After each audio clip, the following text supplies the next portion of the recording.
Useless. You are nothing but a disgrace. My daughter Emily spat those words at me, her husband Mark standing proudly beside her, in the middle of Father's Day at a lavish steakhouse in downtown Chicago. Their cruel laughter echoed between the polished walls, while I sat there hunched, appearing to be the fragile old man everyone assumed I had become. But hidden inside my worn leather jacket was a silver envelope that would turn the entire room upside down within moments. With a calmness that seemed to come from another lifetime, I gently placed the envelope on the mahogany table. Mark sneered, his voice dripping with contempt. "What is this now? Another desperate cry for attention?" His eyes glistened with that sharp cruelty I had endured for years, the look that made me feel like nothing more than an unwanted shadow in their perfect world. The other diners leaned in discreetly, their curiosity mingling with unease, expecting another humiliating scene of family disgrace. But when I parted my lips and began to speak, my voice was steady, as cold and controlled as winter air. That was when panic began to take root in their expressions. "Emily," I said softly, never breaking eye contact. "Explain to your husband why the $12,000 monthly transfer you rely on will vanish in less than 5 minutes." A sudden silence swept across the table. My tone was so unnervingly calm it clashed violently with the storm of ruin I was about to release. "Tell your in-laws, Margaret and Jonathan, why the lakefront mansion they cherish and the 3 imported cars in their driveway will no longer belong to them before dessert is served." Mark's mocking smirk faltered, melting into disbelief, as though he had just heard something his mind could not bear to process. Emily froze as well, her glass of wine trembling in her hand. "And tell your business partner, Richard, why the company you parade as your own will collapse before we leave this restaurant." I savored the weight of their confusion, letting the silence grow unbearable. Then, with deliberate slowness, I rose from my chair, feeling the weight of every eye in the restaurant lock upon me. The silver envelope remained untouched on the table, yet its weight was heavier than the polished cutlery surrounding it. Emily's hand trembled as she reached for her wineglass, her once confident eyes now darting between Mark and her in-laws. Margaret tried to compose herself, clutching her pearl necklace as though it could shield her from the truth she feared was about to unfold. Jonathan shifted uncomfortably in his seat, his lips pressed together in a thin line of unease. Richard, always eager to maintain his mask of superiority, leaned forward with forced bravado. "This is absurd," he declared, his voice rising slightly, betraying the crack in his composure. "You cannot possibly mean to threaten everything we have built." I remained silent for a moment, savoring the growing tension. Then I leaned back in my chair, my voice calm and deliberate. "Built?" I repeated softly. "Tell me, Richard, how much of what you claim as yours was truly built by your own hand? How much of it was borrowed from me, concealed in contracts you never fully understood, yet signed so willingly?" Mark's face darkened, his arrogance faltering. He attempted a laugh, though it rang hollow in the heavy air. "You're bluffing," he said, but his voice lacked the certainty he once carried. Emily gripped his arm, her nails digging into his sleeve, her silence betraying a terror she could no longer disguise. Around us, the restaurant had grown unnervingly quiet. Strangers who moments earlier were absorbed in their meals now sat frozen, witnesses to a drama unraveling in real time. The clinking of glasses and polite chatter had vanished, replaced only by the pounding of anxious hearts. I leaned forward, placing both hands on the table, and spoke in a tone that allowed no doubt. "I am not bluffing. Within 24 hours, the accounts will be frozen. The transfers will stop. The mansion on the lakefront will be repossessed. The cars you flaunt will no longer be yours. And the company, your precious empire, will collapse under the weight of truths you chose to ignore. The color drained from Margaret's face. Jonathan muttered a protest, but the words fell apart before leaving his lips. Emily looked at me then, truly looked, and for the first time in years I saw fear behind her polished mask of cruelty. It was only the beginning. Mark slammed his fist against the table, rattling the silverware. His voice, once dripping with arrogance, now cracked under the weight of desperation. "You cannot do this. You would not dare destroy your own family." I turned my gaze toward him, unblinking. "Family?" I repeated, my tone cold enough to freeze the air between us. "Do not speak to me of family when every word from your mouth has been a blade aimed at my dignity. You and Emily abandoned that word long ago." Emily's lips trembled as she tried to regain control. "Father," she whispered, her voice breaking, "you raised me. You gave me everything. Surely you would not take it all away just to punish us. We can change. We will change." Her sudden performance of remorse might have convinced a stranger, but I had witnessed the years of cruelty hidden behind that voice. I leaned forward, locking my eyes with hers. "You mistake this for punishment," I said slowly. "It is not. It is liberation. For too long, I have carried the burden of feeding vipers in my own home." Margaret gasped, clutching Jonathan's arm, but I continued without pause. "The documents in that envelope contain every hidden account, every falsified expense, every deal Richard signed without understanding that the foundation beneath him belonged to me. Once the sun rises tomorrow, lawyers will descend on your empire like vultures." Richard's face paled, his confident mask shattered. You set us up," he stammered. I allowed myself the faintest of smiles. "No, Richard.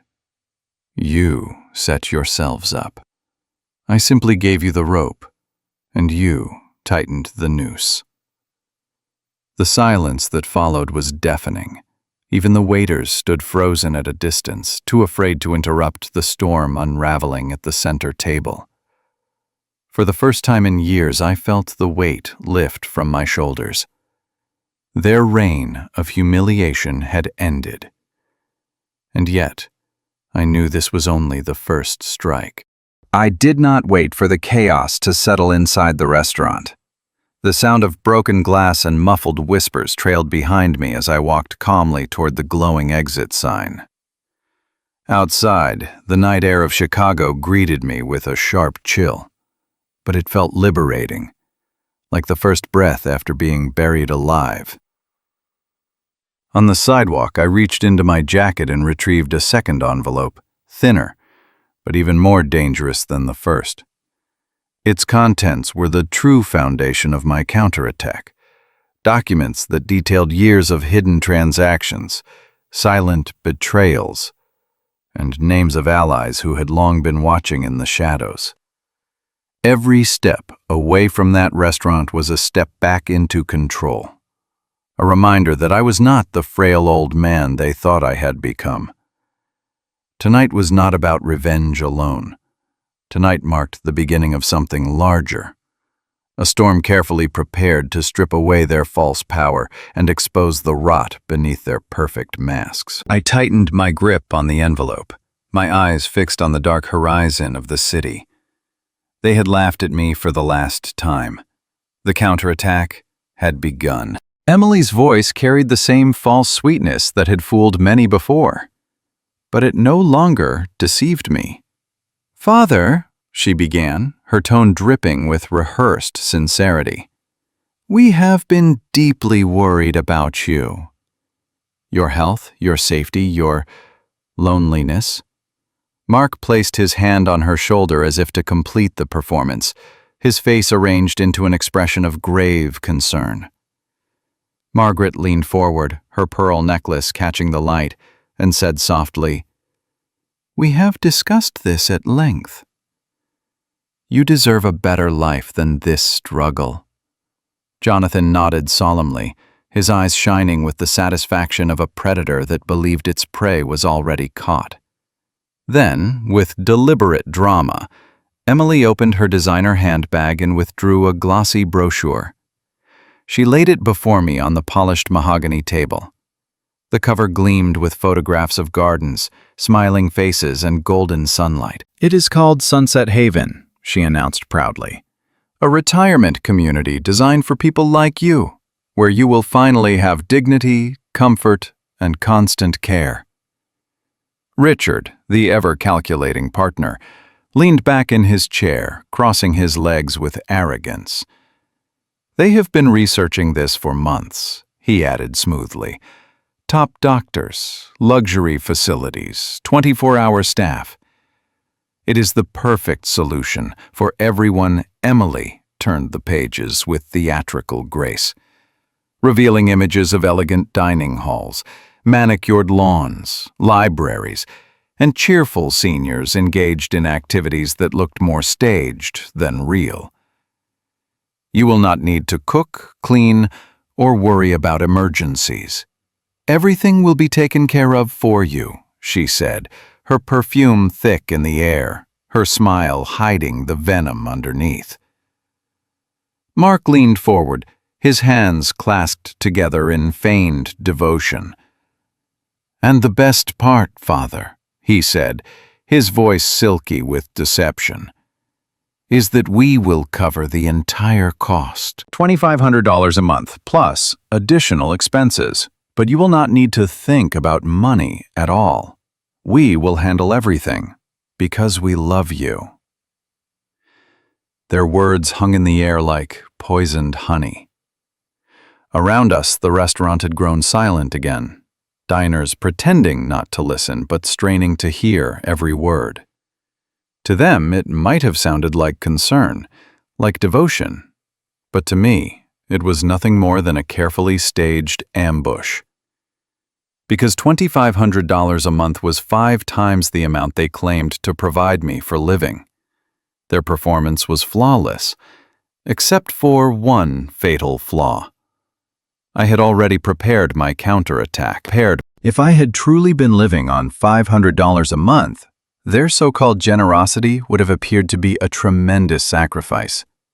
But I saw it clearly in their eyes. This was not about love. This was not about concern. It was about control, power, and greed. I leaned back in my chair, keeping my voice as neutral as possible. "And when," I asked slowly, "would you expect me to move into this wonderful paradise you have chosen for me?" Emily's face brightened with false relief. She exchanged a fleeting glance with Mark, a look that revealed everything I needed to know. It was the glance of conspirators, a silent signal of triumph. "Father," she said softly, trying to sound casual, "we were thinking next month." "It would be perfect if you moved right after Independence Day. That way we can celebrate one last holiday together in the family home. And then you can begin your new life in a more appropriate environment." Independence Day was less than 4 weeks away. Their ultimatum was wrapped in the shiny paper of concern, but I could see the dagger beneath. They had planned this for months, perhaps even years, waiting for the right moment to push me out. Jonathan cleared his throat and added, "We have already spoken to a real estate agent. The market is weak, but if we sell your property quickly, we could probably get around $30,000. That money could pay for almost an entire year at Sunset Haven. In a way, your own house would be financing your comfort." $30,000. For a property I had purchased years ago for $60,000, and that was now worth at least $80,000 on the current market. To them, it was not theft. It was a bargain. a convenient way to rid themselves of me while pretending to be noble benefactors. Margaret's eyes sparkled as she leaned forward. "We even have an appointment scheduled for this Wednesday," she said excitedly. "You can tour the facilities, see the gardens, and meet the other residents. It will be delightful. People your age need companionship after all." The air grew heavier with every word. Around us, forks and glasses had fallen silent. Other diners were no longer pretending not to listen. They were witnesses now, spectators in a theater of cruelty. But none of them knew what I knew. For months, I had been gathering evidence: the bank transfers, the hidden contracts, the messages exchanged between Emily and her allies, messages that revealed their real motives, dripping with venom and greed. My hand brushed against the inside pocket of my leather jacket, where the proof rested in a neat folder. I felt the pulse of the room change as my calm smile spread across my face. Their performance was flawless, yes, but they had already made one fatal mistake: underestimating the man they thought was broken. The atmosphere inside the restaurant grew heavier with every passing second. Emily was trying to keep her smile polished. Mark was speaking with forced elegance, and Margaret and Jonathan whispered among themselves, their eyes fixed on me as if I were the weak link about to break. Richard, the supposed business partner, sat there with the confidence of a man who thought he was about to secure his share of the prize. They had no idea that I already held every card in this game. I slowly placed my wine glass on the table and straightened my back. The room seemed to fall into silence, as though the chandeliers themselves wanted to listen. With a calm voice that carried the weight of decades of experience, I began to speak. "Emily, Mark, Margaret, Jonathan, and Richard," I said, addressing each of them by name. "I know exactly what you have been planning. Every conversation, every message, every scheme. You believed I was too old, too fragile, too blind to notice. But tonight, it is time you finally understand the truth." Emily's smile froze, her fork slipping slightly from her fingers. Mark shifted uncomfortably in his chair, his eyes narrowing with sudden suspicion. Margaret and Jonathan looked at one another, the color draining from their faces. Richard forced a small laugh, but it died quickly when he saw the certainty in my eyes. I pulled a small leather folder from my jacket and placed it on the table. The sound of it landing on the polished wood echoed louder than any shout. "Inside this folder," I continued, "is proof of everything. The mansion you live in, Emily, does not belong to you. It has never belonged to you. The company you boast about, Mark, survives only because of my silent investment. And Richard, every cent of your so-called business deals has been underwritten by me." I opened the folder and spread out the documents like a general revealing the battlefield map. Deeds, bank statements, corporate papers, undeniable evidence that every piece of their comfortable life had come from my hand. "You planned to declare me incompetent," I said, my voice low but steady. "You thought you could strip me of dignity, isolate me, and drain whatever you imagined I had left. But you miscalculated. What you see here is not the savings of a fragile old man. It is the architecture of a fortune, carefully built and carefully hidden. $15 million, properties, companies, and records of every secret payment you have received from me for years." The silence at the table was suffocating. Emily's face turned pale, her lips trembling as if she wanted to speak but could not. Mark clenched his fists under the table, his jaw locked with rage and fear. Margaret reached for Jonathan's hand, and Richard's arrogant posture collapsed into nervous fidgeting. I leaned forward, letting my words cut through them like steel. "You wanted to bury me alive in some institution. Instead, tonight, You will watch the empire you tried to steal slip through your fingers. From this moment forward, you are no longer in control. I am. For the first time in years, I felt no weakness, no doubt. The old man they thought they could discard had just declared war, and the battlefield was theirs to lose. Arthur's report confirmed every suspicion I had harbored for months. In his calm, methodical way, he laid out the finances, the debts, and the lies until the picture was ugly and undeniable. I have seen many cases of family fraud in my career, he told me, spreading another folder across the coffee table. But this one has elements that make it particularly striking. Your son and daughter-in-law have constructed an entirely fabricated life supported by your money. They have come to believe their own fiction. Over the next 2 weeks, Arthur documented everything with surgical precision. The results were worse than I expected. Without the $10,000 transfers I had been sending them monthly, there was no real income. The vaunted construction company was a shell that survived on contracts I privately financed through long-standing business contacts. Arthur placed statements, loan schedules, and credit card reports on the table. "Look at this," he said. "Your son carries more than $200,000 in personal debt. Your daughter-in-law has another $150,000 in luxury purchases and cosmetic expenses. The mansion is 3 mortgage payments behind. Foreclosure was avoided because payments were routed through the trust you control." Then Arthur pointed to Richard.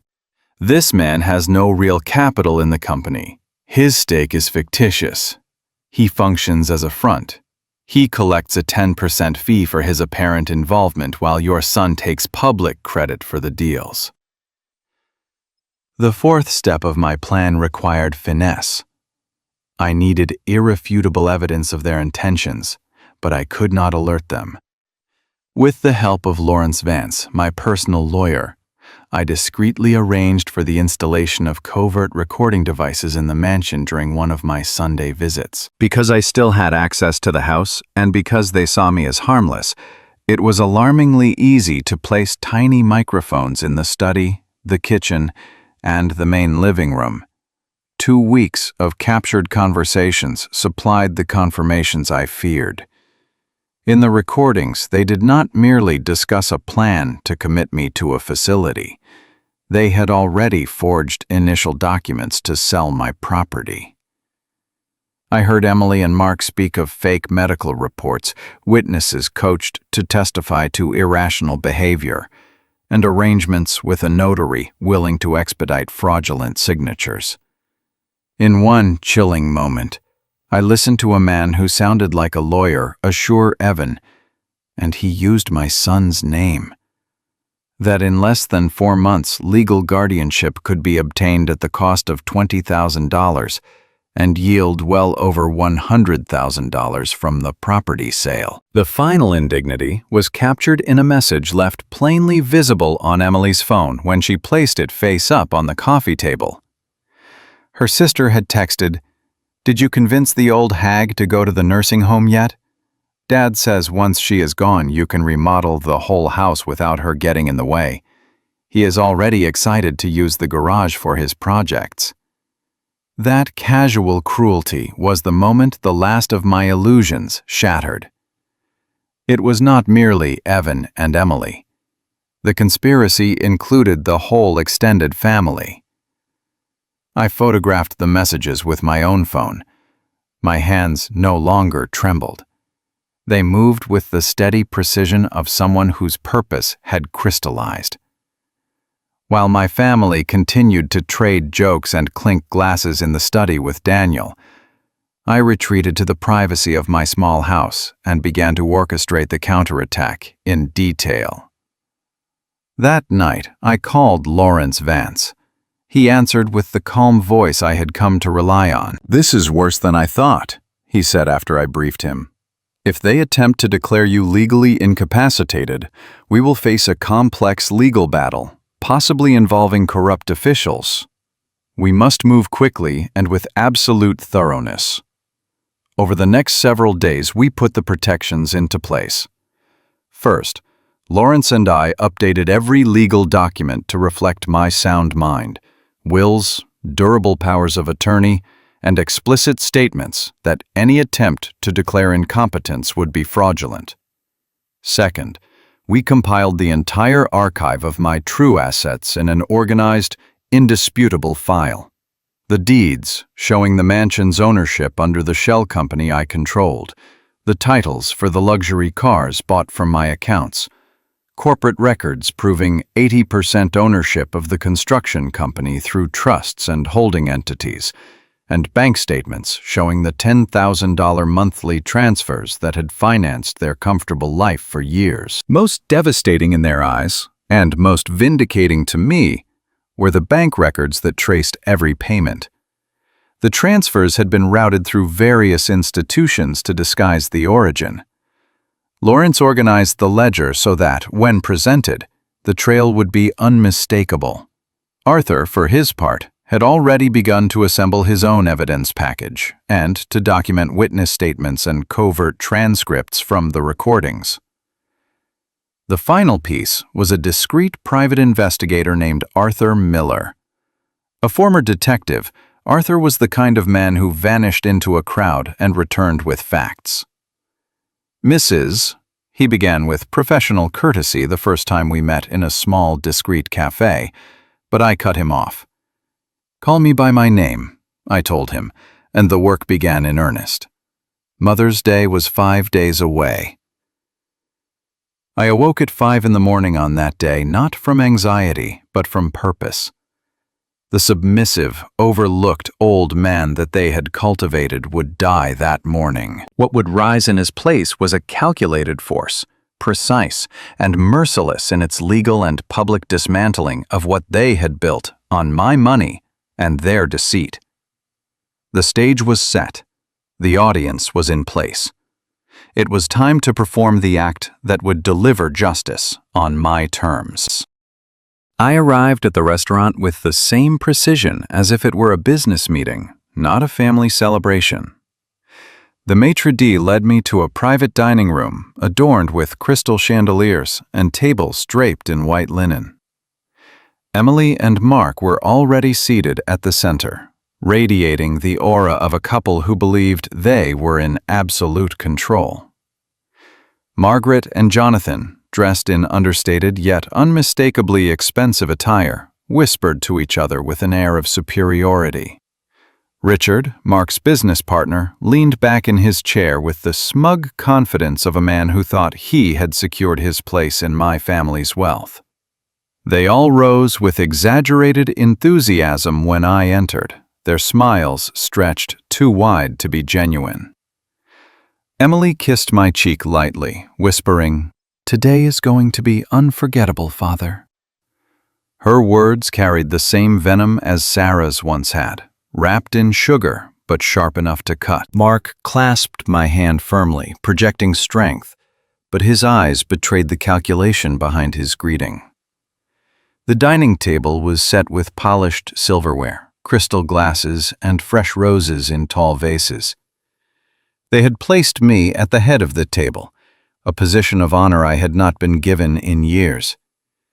For a moment it felt like theater. I was the lead actor in a play staged entirely for my downfall. The first course passed with idle conversation. Margaret praised Emily's devotion, Jonathan spoke about Mark's brilliance in business, and Richard recounted their recent investments as if I should be impressed. But beneath the polished words I could sense the anticipation, the tension that clung to the air like static before a storm. Halfway through the meal, Emily rose from her chair with a glass of champagne in her hand. Her smile sparkled as though she were about to announce a great honor bestowed upon me. "Dear family and friends," she began in a voice trained for performance, "today we celebrate not only Father's Day, but the new era of prosperity for our family. A future that my husband Mark and I, with the support of Margaret, Jonathan, and Richard, will lead with strength and vision." All eyes turned toward me.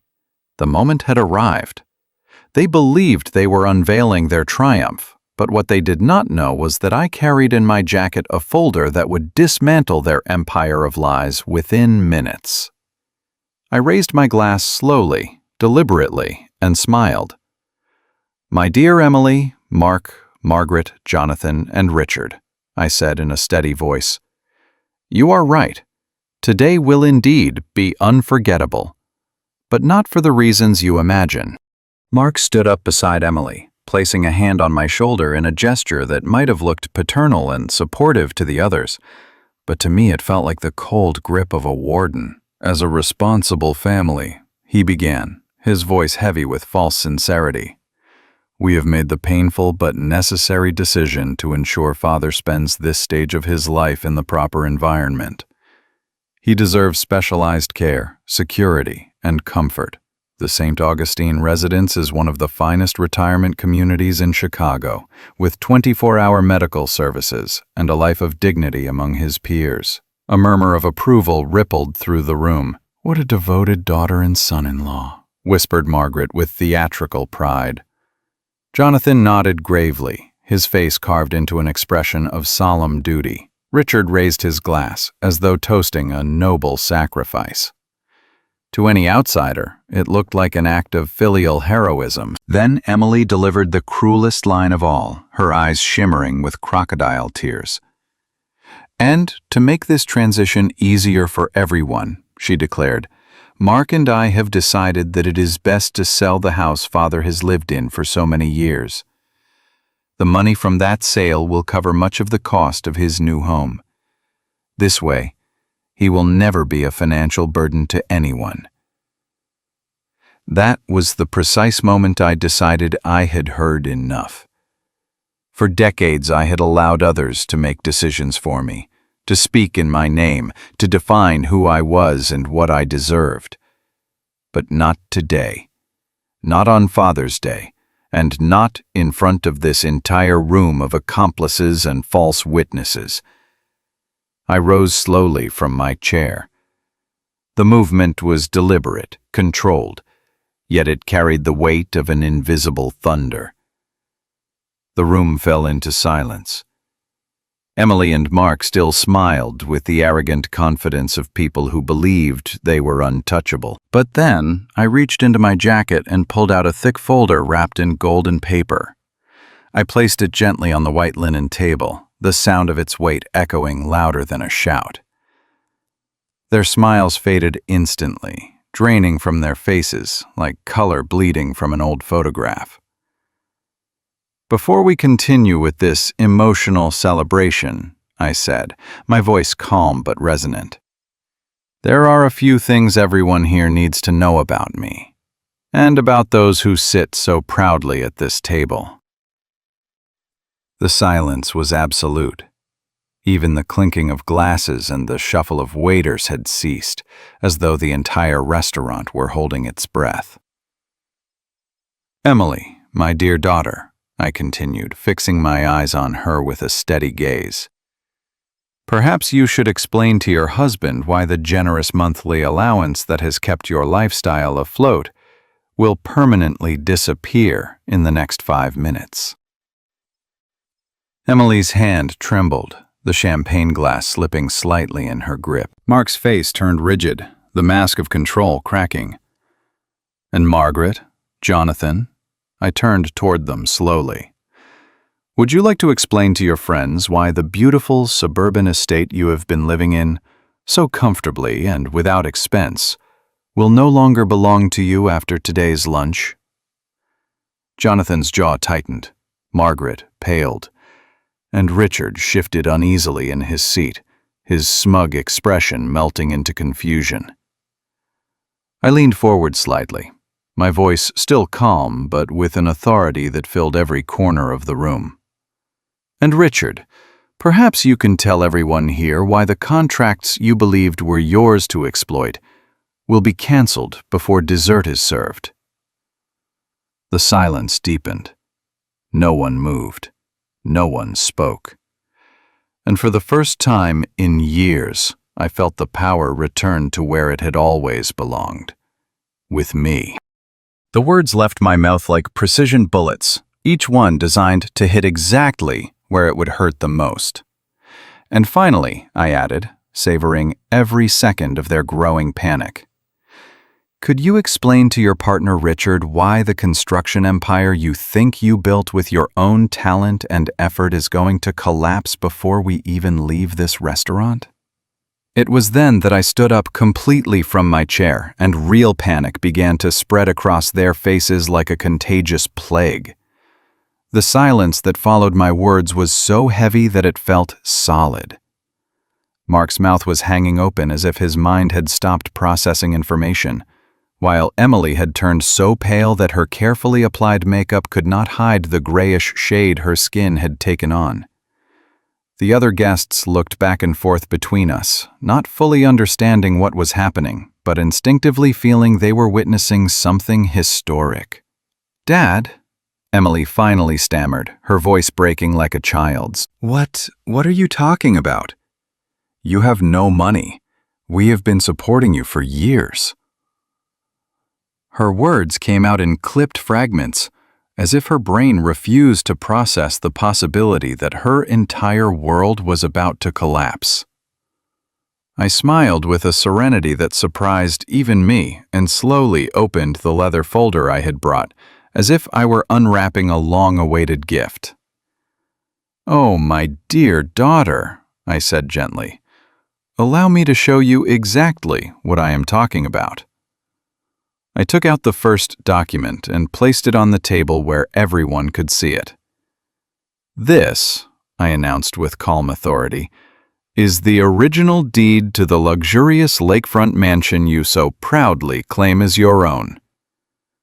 Signed and registered under my name 15 years ago through my company, Sterling Investments." Jonathan had stood up so abruptly that his chair fell backward with a loud thud. That is impossible," he muttered, stepping closer to examine the document. His eyes scanned the paper as if he were reading an ancient language. "Mark," Jonathan hissed, "you told me this property was secured through your first contracts and profits. You swore this was the foundation of your success." "That is what I believed," Mark whispered hoarsely, his voice nearly broken. He took the document with trembling hands, his eyes darting desperately across the lines as if hoping the letters would change and prove him right. "Dad, this has to be a mistake, some kind of legal trick." But I was already sliding out the second set of documents. "And here," I continued, placing each paper on the table like cards in a poker game, "are the titles for the luxury cars you all so proudly flaunt. The silver Mercedes-Benz that Mark drives, purchased with a $120,000 transfer from my personal account. The red one Emily enjoys, $110,000 from the same account. And the black one Jonathan and Margaret use, $95,000, also from me." Margaret's hands began to shake so violently that the crystal glass she was holding slipped and shattered on the floor. Richard leaned forward, his eyes narrowing as if trying to pierce through the storm of revelations. For the first time all evening, the mask of control on his face cracked. "No, no, no! This cannot be happening!" Emily repeated like a broken mantra, frantically flipping through the documents on the table. "You live in that dreadful little house. You wear old, outdated clothes. Your car makes strange noises. How could this be true?" Her voice grew sharper with each word, bordering on hysteria. "Oh yes," I replied with a smile that must have looked almost devilish. "My little performance. Did you know that for all these years I have been living exactly the life I wanted you to see? My so-called miserable home was nothing but a facade. My real residence is in the financial district, a 30,000 square foot penthouse with a panoramic view of the city skyline. And my noisy old car? That is a collector's edition Volkswagen, which I keep only because I enjoy its character. But in my private garage, I also own a BMW and a Lexus that none of you have ever seen." The guests began to murmur among themselves, some pulling out their phones to record what was clearly becoming the most spectacular family drama they had ever witnessed. Even the restaurant staff had paused in their duties, their eyes fixed on the unraveling scene. At the far end of the table, Dr. Whitaker, who had been invited by Margaret and Jonathan to quietly assess my mental competence, now stared at me with a strange mixture of astonishment and professional admiration.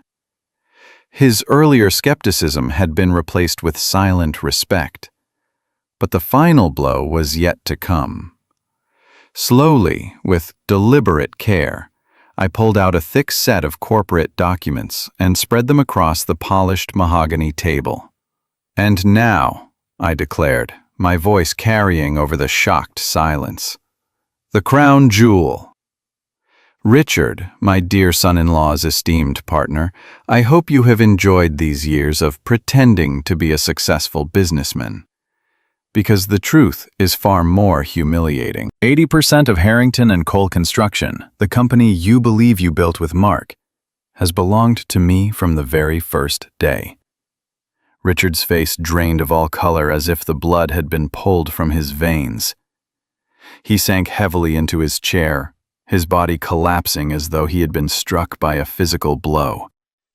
"Impossible," he murmured, though his voice had lost all conviction. "The contracts, the clients, the capital. It came from us. From our work. It came from my contacts and my money," I corrected firmly, my tone sharp as a blade. "Every major contract secured in the last 8 years was arranged through my personal connections in the industry.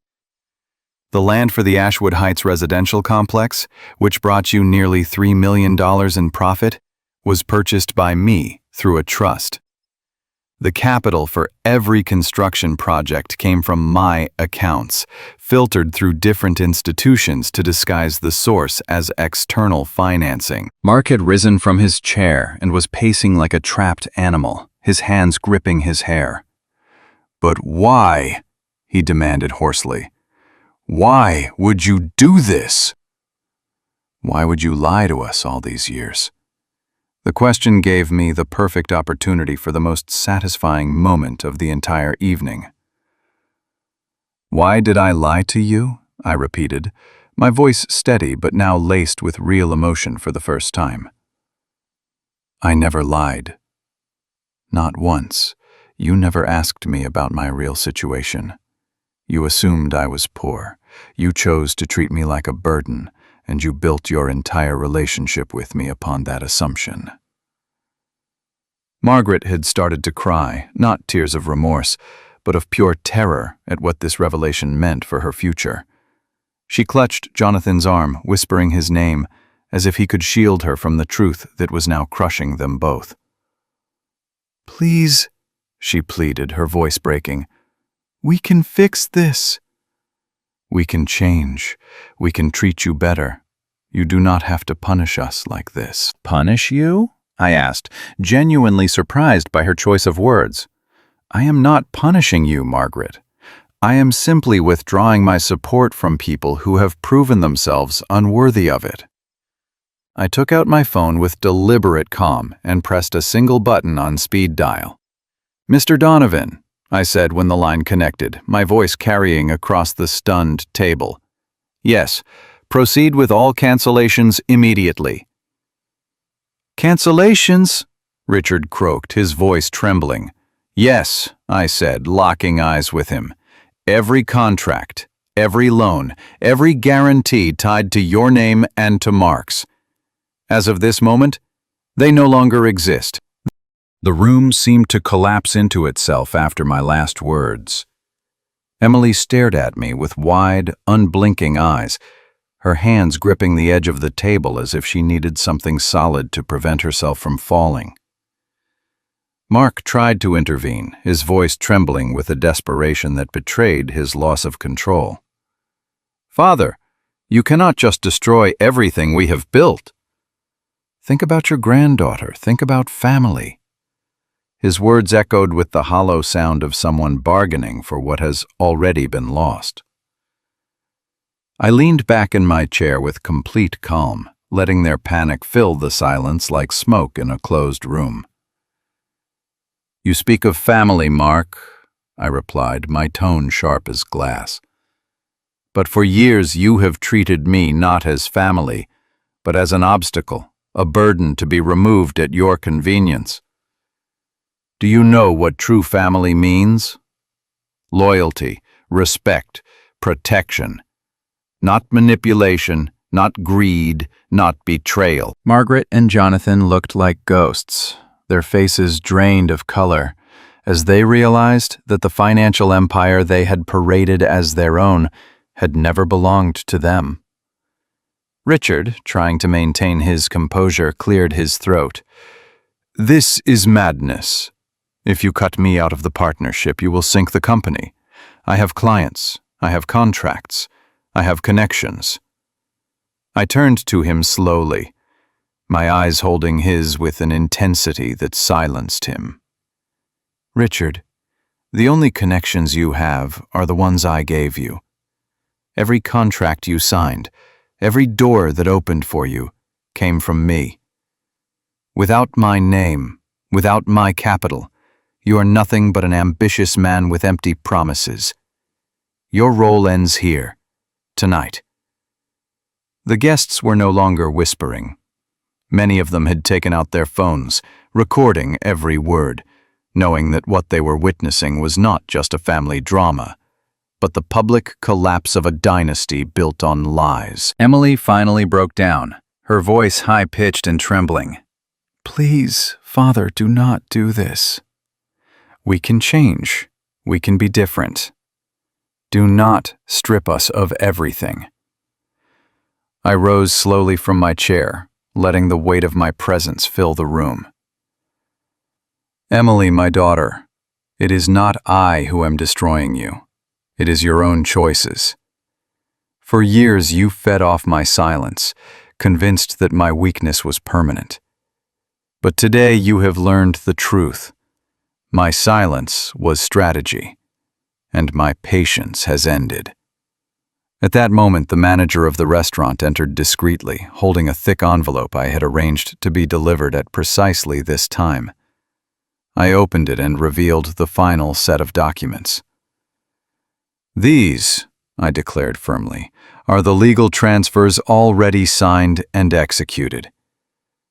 The houses, the cars, the accounts, the shares in the company, all of them are no longer in your hands.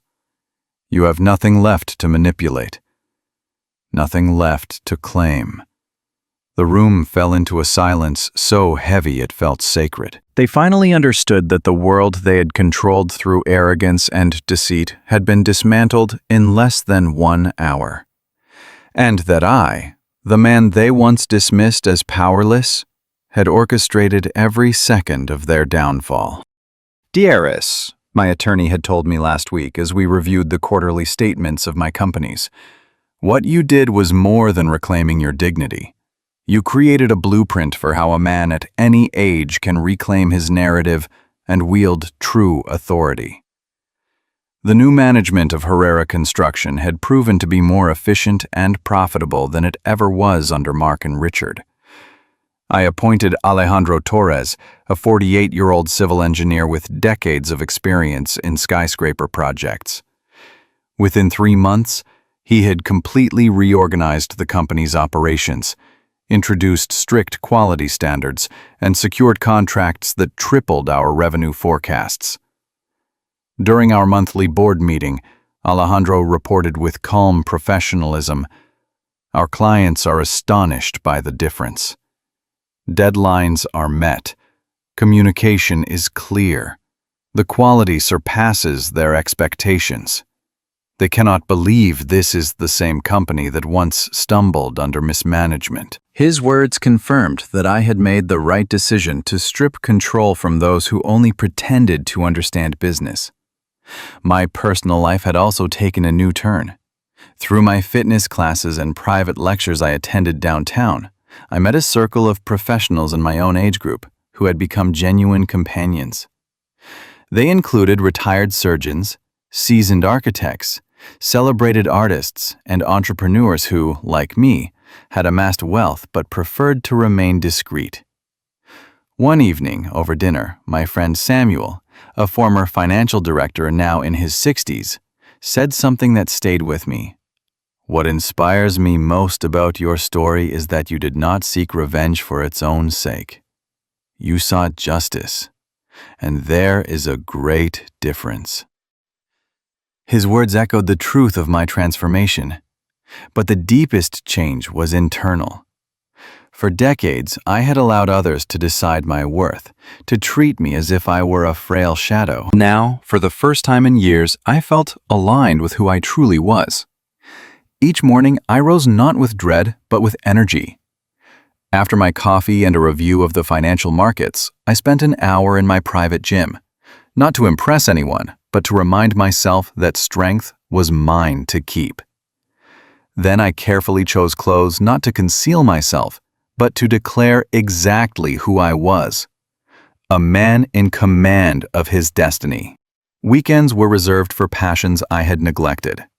I took classes in classical piano, discovering a discipline I had always admired but never pursued. I joined a history group that focused on biographies of great leaders and thinkers. I even began private fencing lessons, something I had dreamed of in my youth but only now felt bold enough to embrace.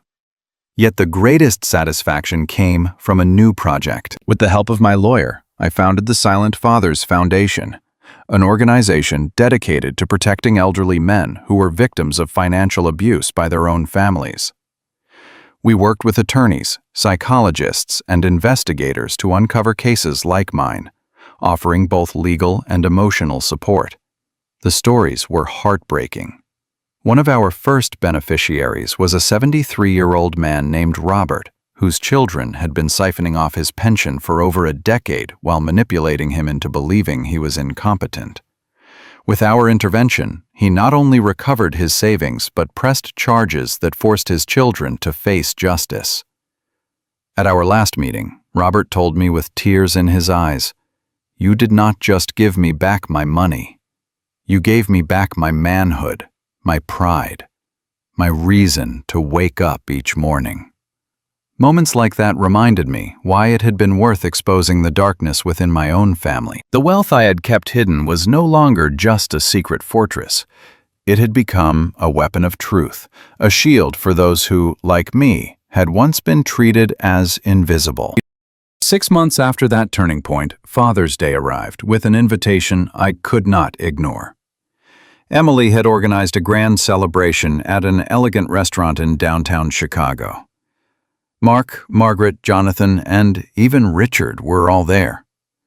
From the moment I entered, I could sense that the dinner had been carefully orchestrated, not merely to honor me, but to remind me of the power they still believed they held. The chandeliers glittered above us, and the long table was dressed with silver cutlery and crystal glasses. Emily rose to greet me, her smile polished, yet hollow. "Father," she said warmly, "this is your special day. We want to celebrate you." Her words carried the melody of affection, but her eyes revealed calculation. Mark sat beside her, speaking confidently about his latest investments. Margaret and Jonathan exchanged approving nods, as if rehearsing their roles as pillars of wealth and influence. Richard, ever the opportunist, leaned back in his chair with the smugness of someone convinced he was in control of the evening. I listened quietly, allowing them to bask in their illusion. But the time had come to end the performance. When the waiter poured the first round of wine, I raised my glass and stood. The table fell silent. "I want to thank you all for gathering here tonight," I began, my voice calm but firm.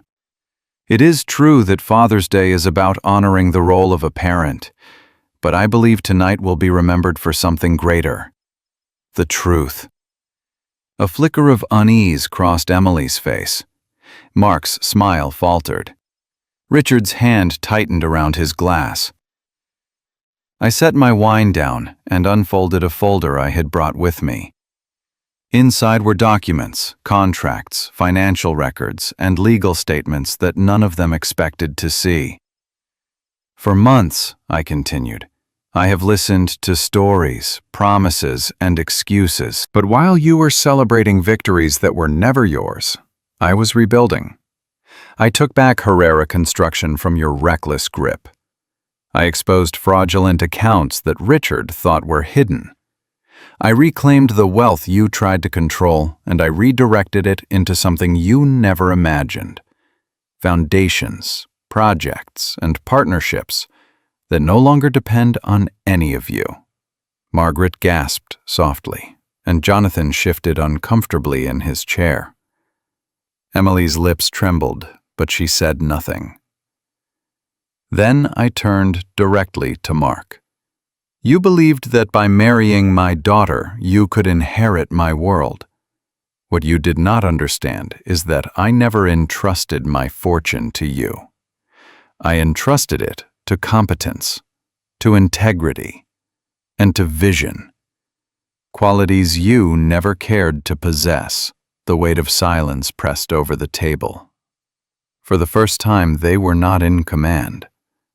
I was. I leaned forward, my voice unwavering. From this night forward, you will understand one truth. I am not the man you thought you could manipulate. I am the man who has already outmaneuvered you. Every dollar, every contract, every partnership you believed was yours has already been redirected into my hands. Tonight, the illusion ends. Emily's eyes filled with tears. Richard stared at me as though the floor had been pulled from under him. Margaret and Jonathan looked at one another, their facade of superiority collapsing in a single breath. I sat down slowly, folded the documents back into the folder, and concluded, this dinner began as a performance, but it ends as a reckoning. From this day, my life, my fortune, and my dignity are no longer yours to touch. The silence that followed was absolute, and in that silence, for the first time, I saw fear in their eyes, not of me, but of the truth they could no longer escape. My story has now become an unsettling mirror, not just for strangers, but for Emily, Mark, Margaret, Jonathan, and Richard. The humiliation they tried to brand upon me has instead turned into a legacy of strength, one that strangers across the country write to me about every week. They tell me of their own betrayals, of families that stripped them of dignity, of loved ones who became predators. Through the foundation I created, we have already helped over 200 people reclaim both financial independence and emotional freedom. But the most profound lesson I carry with me is this: it is never too late to reclaim your place at the table. They thought that by mocking me on Father's Day in a luxurious restaurant, they had reduced me to nothing more than a fragile relic. Instead, that same day became the beginning of their undoing and the rebirth of who I truly am. At 68 years old, I proved that reinvention is not reserved for the young. It belongs to anyone brave enough to stop living in silence. The sweetest revenge was never in watching Emily's wine glass shatter or seeing Mark's face drain of color. The sweetest revenge was walking out of that restaurant with my dignity restored, while they remained trapped in the prison of their greed. The greatest triumph was not in destroying their power, but in building something so solid, so meaningful, that their betrayal became nothing more than a footnote in the grand story of my life. Today, I am richer than ever, not just in wealth, but in peace, clarity, and self-respect. My treasure is not measured in bank accounts, but in knowing I live each day aligned with who I truly am. And that is the victory no betrayal can ever erase. The days that followed that Father's Day dinner in Chicago revealed the true aftermath of what had been set in motion. Emily and Mark, once so confident in their superiority, now found themselves unraveling. Word spread quickly in their social and professional circles. Investors withdrew support from Mark's ventures after learning of the scandal that had quietly leaked from Richard's lips in desperate attempts to save himself. Emily's carefully crafted image as a devoted daughter and respectable wife collapsed under the weight of whispers she could not silence. Margaret and Jonathan, who had built their lives upon appearances of sophistication, suddenly found invitations disappearing, business contacts cutting ties, and old allies distancing themselves. Their fortune, once thought untouchable, began to wither as deals fell through and partners lost trust. The dinner that was meant to humiliate me had, in truth, revealed them for what they were: fragile pretenders standing on borrowed ground. Richard faced the harshest downfall. His empire, tied to Mark through secret deals and questionable contracts, collapsed under investigation. By the end of that year, lawsuits piled up, and his name was printed in newspapers not as a titan of business, but as a cautionary tale of greed. And me? I did not need to raise a single hand against them. I only had to step into the light of my truth, and their shadows consumed them. What they intended as my ruin became their own undoing. In the silence of my home, I often reflected on that night. For decades I had feared being powerless. Yet true power was never in controlling others. It was in refusing to be controlled. That was my final lesson, my ultimate inheritance to the world.